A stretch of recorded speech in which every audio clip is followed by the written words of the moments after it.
हर हर महादेव, नमः शिवाय, जय माता की। कैसे हैं आप सब लोग? सावन के इस पवित्र मास के अंदर हमने प्रभु की कृपा से और उनके आशीर्वाद से शिव पुराण के अंतर्गत वर्णित 12 ज्योतिर्लिंगों की महात्म और उनके प्रादुर्भाव की कथा की जो श्रृंखला शुरू करी है, उसमें आप सबका अत्यंत प्रेम और साथ हमें मिल रहा है।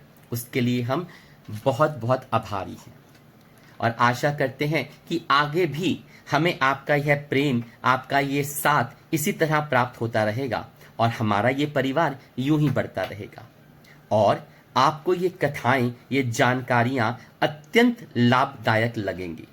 तो आइए इस श्रृंखला में आज हम काशी विश्वनाथ में विश्वेश्वर ज्योतिर्लिंग के महात्म की और प्रादुर्भाव की कथा का वर्णन करते हैं। विश्वेश्वर ज्योतिर्लिंग और उनकी महिमा के प्रसंग में पंचकोशी की महात्मा का प्रतिपादन। सूत जी कहते हैं, मुनीश्वरों, अब मैं काशी में विश्वेश्वर नामक ज्योतिर्लिंग का महात्मा बताऊंगा जो पातकों का भी नाश करने वाला है। तुम लोग सुनो। इस भूतल पर जो कोई भी वस्तु दृष्टिगोचर होती है वह सच्चिदानंद स्वरूप निर्विकार एवं सनातन ब्रह्म रूप है। अपने कैवल्य अद्वितीय भाव में ही रमने वाले उन अद्वितीय परमात्मा में कभी एक से दो हो जाने की इच्छा जागृत हुई। फिर वे परमात्मा सगुण रूप में प्रकट हो शिव कहलाए और वे शिव ही पुरुष और स्त्री दो रूपों में प्रकट हो गए। उनमें जो पुरुष था उसका नाम शिव हुआ और जो स्त्री हुई उन्हें शक्ति कहते हैं। उन सच्चिदानंद स्वरूप शिव और शक्ति ने स्वयं अदृष्ट रहकर स्वभाव से ही दो चेतनाओं प्रकृति और पुरुष की सृष्टि करी। मुनिवरों, उन दोनों माता पिताओं को उस समय सामने न देखकर वे दोनों प्रकृति और पुरुष महान संशय में पड़ गए। उस समय निर्गुण परमात्मा से आकाशवाणी प्रकट हुई, तुम दोनों को तपस्या करनी चाहिए, फिर तुमसे परम उत्तम सृष्टि का विस्तार होगा। वे प्रकृति और पुरुष बोले, प्रभु शिव, तपस्या के लिए तो कोई स्थान है ही नहीं, फिर हम दोनों इस समय कहां स्थित होकर आपकी आज्ञा अनुसार तप करें। तब निर्गुण शिव ने तेज से सारभूत 5 कोस लंबे चौड़े शुभ और सुंदर नगर का निर्माण किया। जो उनका अपना ही स्वरूप था वह सभी आवश्यक उपकरणों से युक्त था। उस नगर का निर्माण करके उन्होंने उसे उन दोनों के लिए भेजा। वह नगर आकाश में पुरुष के समीप आकर स्थित हो गया। तब पुरुष श्रीहरि ने उस नगर में स्थित हो सृष्टि की कामना से शिव का ध्यान करते हुए बहुत वर्षों तक तप किया। उस समय परिश्रम के कारण उनके शरीर से श्वेत जल की अनेक धाराएं प्रकट हुई, जिनसे सारा शून्य आकाश व्याप्त हो गया। वहां दूसरा कुछ भी दिखाई नहीं देता था। उन्हें देखकर भगवान विष्णु मन ही मन बोल उठे, यह कैसी अद्भुत वस्तु दिखाई देती है। इस समय इस आश्चर्य को देखकर उन्होंने अपना सिर हिलाया और जिससे उन प्रभु के सामने ही उनके एक कान की मणि गिर गई। जहां वह मणि गिरी वह स्थान मणिकर्णिका का नामक महान तीर्थ हो गया। जब पूर्वोक्त जल राशि में सारी पंचकोशी डूबने और बहने लगी, तब निर्गुण शिव ने शीघ्र ही उसे अपने त्रिशूल पर धारण कर लिया। फिर विष्णु अपनी पत्नी प्रकृति के साथ वहीं सोए। तब उनकी नाभि से एक कमल प्रकट हुआ और उस कमल से ब्रह्मा उत्पन्न। उनकी उत्पत्ति में भी शंकर का आदेश ही कारण था। तदंतर उन्होंने शिव की आज्ञा पाकर अद्भुत सृष्टि की रचना की और उसको प्रारंभ किया। ब्रह्मा जी ने ब्रह्मांड में 14 भवन बनाए। ब्रह्मांड का विस्तार महर्षियों ने 50 करोड़ योजन का बताया है। फिर भगवान शिव ने यह सोचा कि ब्रह्मांड के भीतर कर्मपाश से बंधे हुए प्राणी मुझे कैसे प्राप्त कर सकेंगे। यह सोचकर उन्होंने मुक्तिदायिनी पंचकोशी को इस जगत में छोड़ दिया। यह पंचकोशी काशी लोक में कल्याणदायिनी कर्म बंधन का नाश करने वाली, ज्ञानदात्री तथा मोक्ष को प्रकाशित करने वाली मानी गई है। अतः मुझे परम प्रिय है। यहाँ स्वयं परमात्मा ने अभिमुक्त लिंग की स्थापना की है। अतः मेरे अंश भूत हरे, तुम्हें कभी इस क्षेत्र का त्याग नहीं करना चाहिए। ऐसा कहकर भगवान हर ने काशीपुरी को स्वयं अपने त्रिशूल से उतारकर मृत्यु लोक में जगत के लिए छोड़ दिया। ब्रह्मा जी का एक दिन पूरा होने पर जब सारे जगत का प्रलय हो जाता है, तब भी निश्चय ही इस काशीपुरी का नाश नहीं होता। उस समय भगवान शिव इसे त्रिशूल पर धारण कर लेते हैं और जब ब्रह्मा जी पुनः नई सृष्टि की जाती है, तब इसे फिर से भूतल पर स्थापित कर देते हैं। बोली काशी विश्वनाथ महादेव की जय। कर्मों का कर्मश करने से ही इस पुरी को काशी कहते हैं। काशी में अभिमुक्तेश्वर लिंग सदा विराजमान रहता है। वह महापातकी पुरुषों को भी मोक्ष प्रदान करने वाला है। मुनीश्वरों, अन्य मोक्षदायक धामों में सारूप्य आदि मुक्ति प्राप्त होती है, लेकिन इस काशी में ही जीवों को साजुय नामक सर्वोत्तम मुक्ति सुलभ हो जाती है। जिनकी कभी भी गति नहीं है, उनके लिए भी वाराणसी पुरी ही गति है। महापुण्यमयी पंचकोशी करोड़ों हत्याओं का विनाश करने वाली है। यहां समस्त अमर गण भी मरण की इच्छा करते हैं, फिर दूसरों की बात ही क्या। यह शंकर की प्रिय नगरी काशी सदा भोग और मोक्ष प्रदान करने वाली है। कैलाश के पति जो भीतर से सत्वगुणी और बाहर से तमोगुणी कहे गए हैं, कालाग्नि रुद्र के नाम से विख्यात हैं। वे निर्गुण होते हुए भी सगुण रूप में प्रकट हुए शिव हैं। उन्होंने बारंबार प्रणाम करके निर्गुण शिव से इस प्रकार कहा। रुद्र बोले, विश्वनाथ महेश्वर, मैं आपका ही हूं, इसमें संशय नहीं। सांब महादेव, मुझ आत्मजो पर कृपा कीजिए। जगतपते, लोकहित की कामना से आपको सदा यहीं रहना चाहिए। जगन्नाथ, मैं आपसे प्रार्थना करता हूं, आप यहां रहकर जीवों का उद्धार कीजिए।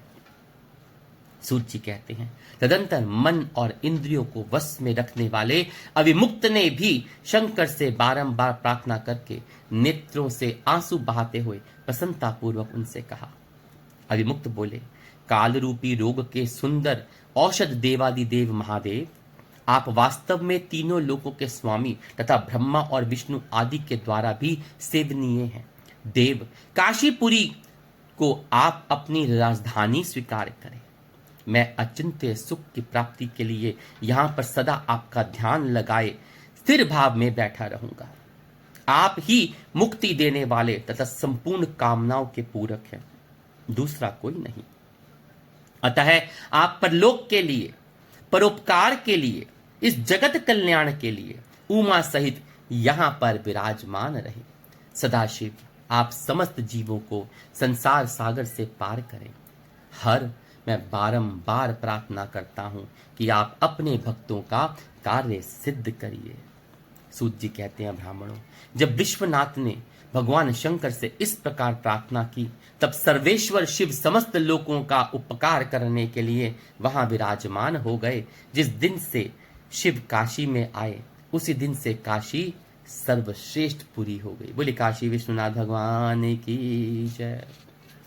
वाराणसी और विश्वेश्वर के महात्म्य के बारे में शिव पुराण के अंदर कुछ अन्य बातें भी लिखी हैं। सूत जी कहते हैं, मुनीश्वरों, मैं संक्षेप में ही वाराणसी तथा विश्वेश्वर के परम सुंदर महात्म्य का वर्णन करता हूं। सुनो, एक समय की बात है कि पार्वती देवी ने लोकहित की कामना से बड़ी प्रसन्नता के साथ भगवान शिव से अभिमुक्त क्षेत्र और अभिमुक्त लिंग का महात्म्य पूछा। तब परमेश्वर शिव ने कहा, यह वाराणसी पुरी सदा के लिए मेरा गौतम क्षेत्र है और सभी जीवों की मुक्ति का सर्वथा हेतु है। इस क्षेत्र में सिद्धगण सदा मेरे व्रत का आश्रय लेना, नाना प्रकार के वेश धारण किए मेरे लोक को पाने की इच्छा रखकर जितात्मा और जितेंद्रिय हो नित्य महायोग का अभ्यास करते हैं। उस उत्तम महायोग का नाम है पाशुपत्य योग। उसका श्रुतियों द्वारा प्रतिपादन हुआ है। यह भोग और मोक्ष रूप फल प्रदान करने वाला है।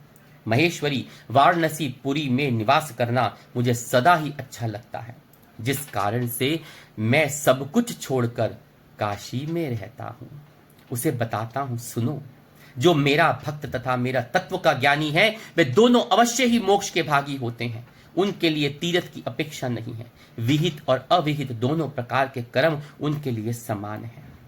उन्हें जीवन मुक्त ही समझना चाहिए। वे दोनों कहीं भी मरे, परंतु तुरंत ही मोक्ष प्राप्त कर लेते हैं। यह मैंने निश्चय बात कही है। सर्वोत्तम शक्ति देवी उमे, इस परम उत्तम अविमुक्त तीर्थ में जो विशेष बात है उसे तुम मन लगाकर सुनो। सभी वर्ण और समस्त आश्रमों के लोग, चाहे वह बालक हो, जवान हो, बूढ़े हो, कोई भी क्यों ना हो, यदि इस पुरी में मर जाते हैं तो मुक्त हो जाते हैं, इसमें कोई संशय नहीं है। स्त्री अपवित्र हो या पवित्र हो, कुमारी हो, विवाहिता हो, विधवा हो या बंधवा हो, रजस्वला हो, प्रसूता हो, संस्कारहीना हो, अथवा जैसी तैसी कैसी ही क्यों ना हो, यदि इस क्षेत्र में प्राण त्याग दे तो अवश्य मोक्ष की भागनी होती है, इसमें संदेह नहीं। स्वदज, अंडज, उद्भिज तथा जरायुज प्राणी जैसे यहां मरने पर मोक्ष पाता है, वैसे और कहीं नहीं पाता। देवी, यहां मरने वाले के लिए ना ज्ञान की अपेक्षा है, ना भक्ति की, ना कर्म की आवश्यकता है, ना दान की, ना कभी संस्कृति की अपेक्षा है, ना धर्म की। यहां नाम कीर्तन, पूजन और उत्तम जाति की अपेक्षा भी नहीं होती। जो मनुष्य मेरे इस मोक्षदायक क्षेत्र में निवास करता है, वह चाहे जैसे मरे, उसके लिए मोक्ष की प्राप्ति सुनिश्चित है। प्रिय, मेरा यह दिव्यपुर गुह से भी गुहतर है। ब्रह्मा आदि देवता भी इसके महात्म को नहीं जानते, इसलिए महान क्षेत्र अभिमुक्त नाम से प्रसिद्ध है, क्योंकि नैमिष आदि सभी तीर्थों से यह श्रेष्ठ है। यहां मरने पर अवश्य मोक्ष देने वाला। धर्म का सार सत्य है, मोक्ष का सार समता है, तथा समस्त क्षेत्रों एवं तीर्थों का सार यह अविमुक्त तीर्थ काशी है। ऐसे विद्वानों की मान्यता है। इच्छानुसार भोजन, शयन, क्रीड़ा तथा विविध कर्मों का अनुष्ठान करता हुआ भी मनुष्य यदि इस अविमुक्त तीर्थ में प्राणों का परित्याग करता है तो उसे मोक्ष मिल जाता है। उसका चित्त विषयों में आसक्त है, और जिसने धर्म की रुचि त्याग दी है, यदि वह भी इस क्षेत्र में मृत्यु को प्राप्त होता है तो पुनः संसार बंधन में नहीं पड़ता। फिर तो ममता से रहित, धीर, सत्वगुणी, दंभहीन, कर्म कुशल और कर्तापन के अभिमान से रहित होने के कारण किसी भी कर्म का आरंभ ना करने वाला है, उनकी तो बात ही क्या, वे सब मुझ में ही स्थित हैं। बोले काशी विश्वनाथ भगवान की जय। इस काशीपुरी में शिव भक्तों द्वारा अनेक शिवलिंग स्थापित किए गए हैं। पार्वती वे संपूर्ण अभिशिष्टों को देने वाले और मोक्षदायक हैं। चारों दिशाओं में 5-5 कोस फैला हुआ यह क्षेत्र अभिमुक्त कहा गया है। जीव को मृत्यु काल में यह क्षेत्र उपलब्ध हो जाए तो उसे अवश्य मोक्ष की प्राप्ति होती है। यह निष्पाप मनुष्य काशी में मरे तो उसे तत्काल मोक्ष हो जाता है, और जो पापी मनुष्य मरता है वह काय व्यू को प्राप्त हो जाता है। उसे पहले यातना का अनुभव करके ही पीछे मोक्ष की प्राप्ति होती है। सुंदरी, जो इस अविमुक्त क्षेत्र में पातक करता है, वह हजारों वर्षों तक भैरवी यातना पाकर पाप का फल भोगने के बाद ही मोक्ष प्राप्त करता है। शत कोटि कल्पों में भी अपने किए हुए कर्म का क्षय नहीं होता। जीव को अपने द्वारा किए गए शुभ अशुभ कर्म का फल अवश्य भोगना पड़ता है। केवल अशुभ जीव को अपने द्वारा किए गए शुभ अशुभ कर्म का फल अवश्य भोगना पड़ता है। केवल अशुभ कर्म नरक देने वाला होता है, केवल शुभ कर्म स्वर्ग की प्राप्ति कराने वाला होता है, तथा शुभ और अशुभ दोनों कर्मों से मनुष्य योनि की प्राप्ति बताई गई है। अशुभ कर्म से कमी और शुभ कर्म से अधिकता होने पर उत्तम जन्म प्राप्त होता है। शुभ कर्म की कमी और अशुभ कर्म की अधिकता होने पर यहां अधम जन्म की प्राप्ति होती है। पार्वती, जब शुभ और अशुभ दोनों ही कर्मों का क्षय हो जाता है, तब जीव को सच्चा मोक्ष प्राप्त होता है। यदि किसी ने पूर्व जन्म में आदर पूर्वक काशी का दर्शन किया है, तभी उसे इस जन्म में काशी में पहुंचकर मृत्यु की प्राप्ति होती है। जो मनुष्य काशी जाकर गंगा में स्नान करता है, उसके क्रियामान और संचित कर्म का नाश हो जाता है, परंतु प्रारब्ध कर्म भोगे बिना नष्ट नहीं होते। यह निश्चित बात है। जिसकी काशी में मुक्ति हो जाए, उसके प्रारब्ध कर्म का भी क्षय हो जाता है। बोलिए काशी विश्वनाथ भगवान की जय। प्रिय, जिसने एक ब्राह्मण को भी काशीवास कराया है, वह स्वयं भी काशीवास का अवसर पाकर मोक्ष लाभ प्राप्त करता है। सूत जी कहते हैं, मुनीश्वर, इस तरह काशी का तथा विश्वेश्वर ज्योतिर्लिंग का प्रचुर महात्मा बताया गया है, जो सत्पुरुष को भोग और मोक्ष प्रदान करने वाला है। इसके बाद मैं अगले ज्योतिर्लिंग त्र्यंबकेश्वर का वर्णन बताऊंगा, जिससे सुनकर मनुष्य क्षण भर में समस्त पापों से मुक्त हो जाता है। तो अगले पार्ट में हम त्र्यंबकेश्वर ज्योतिर्लिंग के महात्मा और प्रादुर्भाव की कथा का वर्णन सुनेंगे। काशी विश्वनाथ को, जो वाराणसी में स्थित है, उसे मोक्ष का द्वार भी माना जाता है। मान्यता है कि यहाँ मृत्यु होने पर मोक्ष की प्राप्ति होती है और यह भगवान शिव का प्रिय स्थान है। काशी विश्वनाथ भगवान शिव को अत्यंत प्रिय है। यहाँ देवी पार्वती के साथ उनका वास है। देवी गंगा के दर्शन करने से, उनमें स्नान करने से काशीपुरी में अक्षय पुण्य की प्राप्ति होती है।